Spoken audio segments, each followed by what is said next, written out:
Thank you very much. My fellow Americans, good evening. Let me begin by congratulating the team at NASA and our brave astronauts on the successful launch of Artemis II. It was quite something. It will be traveling further than any manned rocket has ever flown and will very substantially pass the moon, go around it, and come back home from a distance that has never been done before. It's amazing. They are on the way, and God bless them. These are brave people. We want to God bless those 4 unbelievable astronauts. As we speak this evening, it's been just 1 month since the United States military began Operation Epic Fury, targeting the world's #1 state sponsor of terror, Iran. In these past 4 weeks, our armed forces have delivered swift, decisive, overwhelming victories on the battlefield, victories like few people have ever seen before. Tonight, Iran's Navy is gone. Their Air Force is in ruins. Their leaders, most of them terrorist regime they led, are now dead. Their command and control of the Islamic Revolutionary Guard Corps is being decimated as we speak. Their ability to launch missiles and drones is dramatically curtailed, and their weapons, factories, and rocket launchers are being blown to pieces. Very few of them left. Never in the history of warfare has an enemy suffered such clear and devastating large-scale losses in a matter of weeks. Our enemies are losing in America, as it has been for 5 years under my presidency, is winning, and now winning bigger than ever before. Before discussing this current situation, I also want to thank our troops for the masterful job they did in taking the country of Venezuela in a matter of minutes. That hit was quick, lethal, violent, and respected by everyone all over the world. After rebuilding our military during my first term, we have by far the strongest military anywhere in the world. And now we're working along with Venezuela and are, in a true sense, joint venture partners. We're getting along incredibly well in the production and sale of massive amounts of oil and gas, the second largest reserves on Earth after the United States of America. We're now totally independent of the Middle East, and yet we are there to help. We don't have to be there. We don't need their oil. We don't need anything they have, but we're there to help our allies.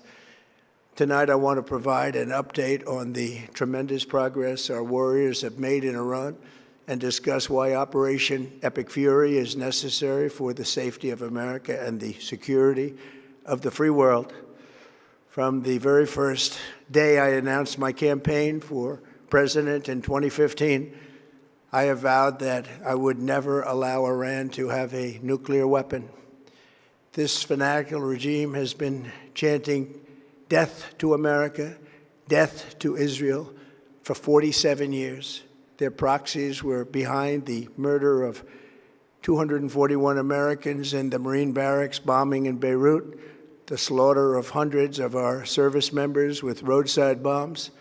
They were involved in the attack on the USS Cole, and they carried out the countless other heinous acts, including the just horrible, bloody atrocities of October 7th in Israel, something that most people have never seen anything like it. This murderous regime also recently killed 45,000 of their own people who were protesting in Iran. 45,000 dead. For these terrorists to have nuclear weapons would be an intolerable threat. The most violent and thuggish regime on earth would be free to carry out their campaigns of terror, coercion, conquest, and mass murder from behind a nuclear shield. I will never let that happen, and neither should any of our past presidents. This situation has been going on for 47 years and should have been handled long before I arrived in office. I did many things during my 2 terms in office to stop the quest for nuclear weapons by Iran first, And perhaps most importantly, I killed General Qasem Soleimani in my first term. He was an evil genius, brilliant person, a horrible human being, however, the father of the roadside bomb. And he lived just horrible, what he did. Iran would have been perhaps in far better, stronger position. Had he lived, we would have had probably a different conversation tonight. But you know what? We'd still be winning and winning big. And then, very importantly, I terminated Barack Hussein Obama's Iran nuclear deal, a disaster. Obama gave them $1.7 billion in cash, green cash. Took it out of banks from Virginia, D.C., and Maryland, all the cash they had. He flew it by airplanes in an attempt to buy their respect and loyalty, but it didn't work. They laughed at our president and went on with their mission to have a nuclear bomb.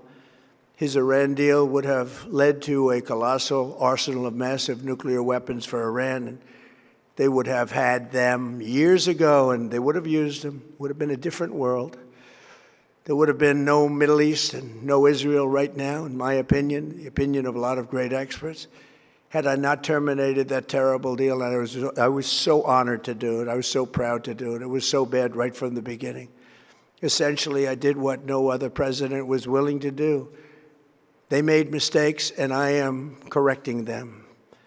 My first preference was always the path of diplomacy, yet the regime continued their relentless quest for nuclear weapons and rejected every attempt at an agreement. For this reason, in June, I ordered a strike on Iran's key nuclear facilities, an Operation Midnight Hammer. Nobody's ever seen anything like it. Those beautiful B-2 bombers performed magnificently. We totally obliterated those nuclear sites.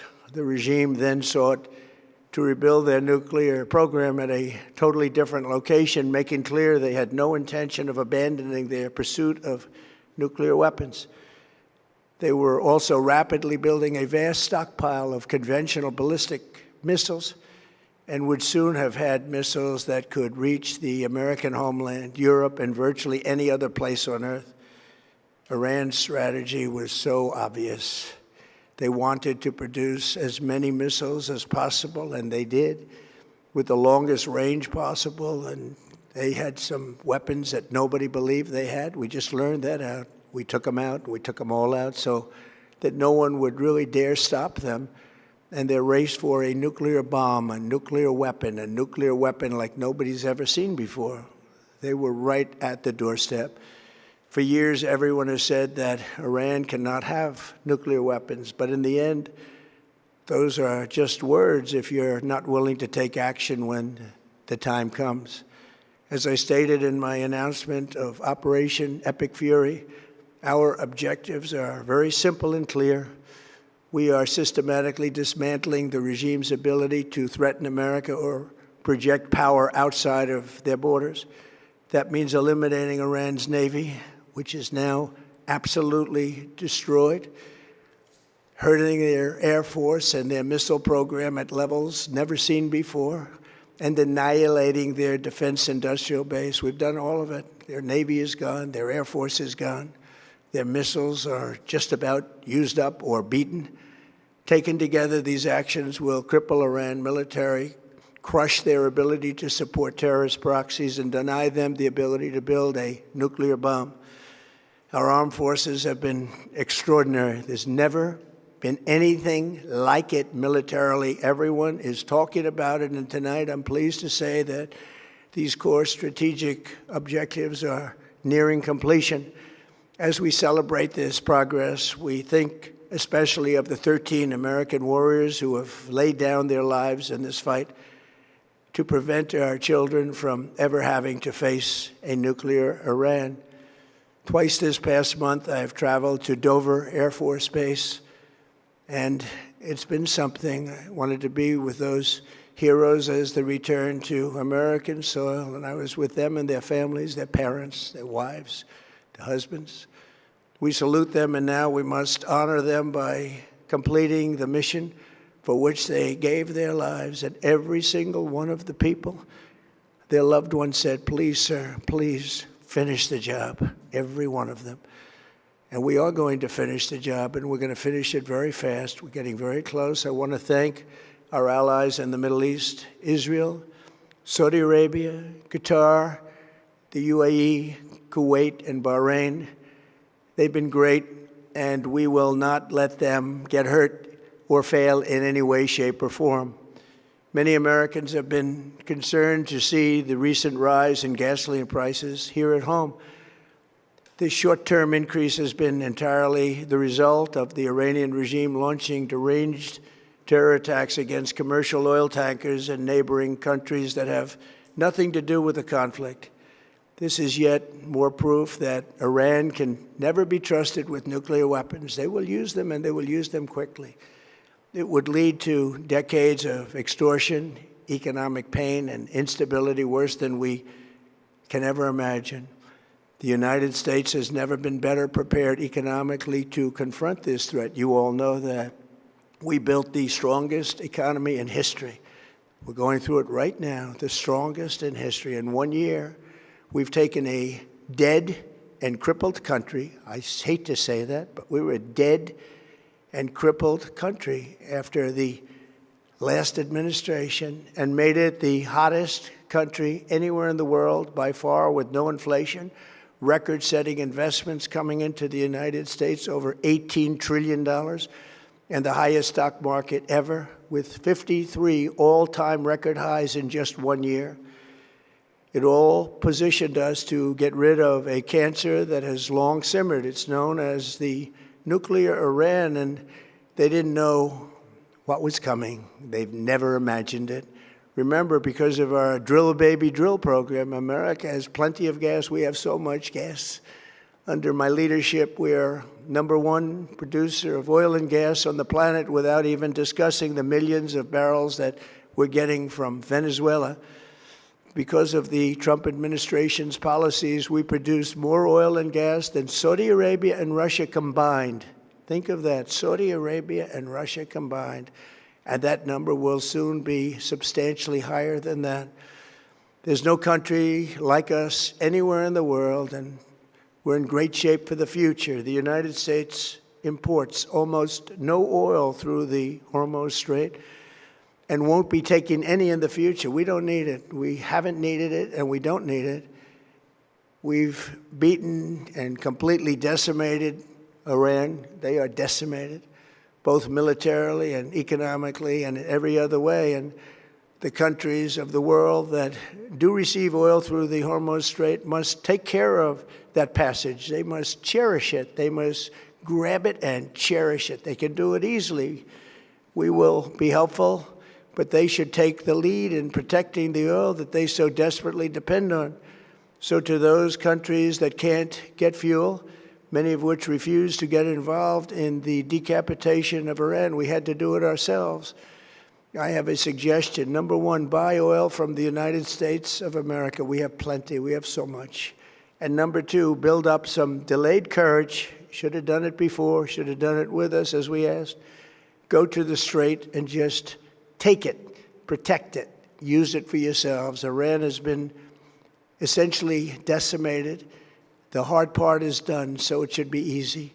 And in any event, when this conflict is over, the Strait will open up naturally. It'll just open up naturally. They're going to want to be able to sell oil because that's all they have to try and rebuild. It will resume the flowing, and the gas prices will rapidly come back down. Stock prices will rapidly go back up. They haven't come down very much, frankly. They came down a little bit, but they've had some very good days over the last couple of days. We've done actually much better than I thought, but we had to take that little journey to Iran to get rid of this horrible threat. With our historic tax cuts, where people are just now talking about receiving larger refunds than they ever thought possible, they are getting so much more money than they thought. That's from the great, big, beautiful bill. Our economy is strong and improving by the day, and it will soon be roaring back like never before. It will top the levels that it was a month ago. I've made clear from the beginning of Operation Epic Fury that we will continue until our objectives are fully achieved. Thanks to the progress we've made, I can say tonight that we are on track to complete all of America's military objectives shortly, very shortly. We're going to hit them extremely hard over the next 2 to 3 weeks. We're going to bring them back to the Stone Ages where they belong. In the meantime, discussions are ongoing. Regime change was not our goal. We never said regime change, but regime change has occurred because of all of their original leaders' death. They're all dead. The new group is less radical and much more reasonable. Yet if during this period of time no deal is made, we have our eyes on key targets. If there is no deal, we are going to hit each and every one of their electric generating plants very hard and probably simultaneously. We have not hit their oil, even though that's the easiest target of all, because it would not give them even a small chance of survival or rebuilding. But we could hit it, and it would be gone, and there's not a thing they could do about it. They have no anti-aircraft equipment. Their radar is 100% annihilated. We are unstoppable as a military force. The nuclear sites that we obliterated with the B-2 bombers have been hit so hard that it would take months to get near the nuclear dust, and we have it under intense satellite surveillance and control. If we see them make a move, even a move for it, we'll hit them with missiles very hard again. We have all the cards, they have none. It's very important that we keep this conflict in perspective. American involvement in World War I lasted 1 year, 7 months, and 5 days.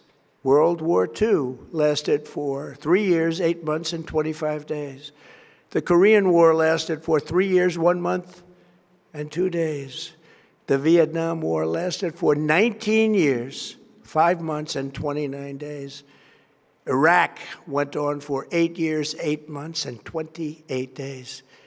We are in this military operation, so powerful, so brilliant, against one of the most powerful countries for 32 days. And the country has been eviscerated and essentially is really no longer a threat. They were the bully of the Middle East, but they're the bully no longer. This is a true investment in your children and your grandchildren's future. The whole world is watching, and they can't leave the power, strength, and brilliance. They just can't believe what they're seeing. They leave it to your imagination, but they can't believe what they're seeing, the brilliance of the United States military. Tonight, every American can look forward to a day when we are finally free from the wickedness of Iranian aggression and the specter of nuclear blackmail. Because of the actions we have taken, we are on the cusp of ending Iran's sinister threat to America and the world. And I'll tell you, the world is watching. And when we do, when it's all over, the United States will be safer, stronger, more prosperous, and greater than it has ever been before. May God bless the men and women of the United States Armed Forces, and may God bless the United States of America. Thank you very much, and good night.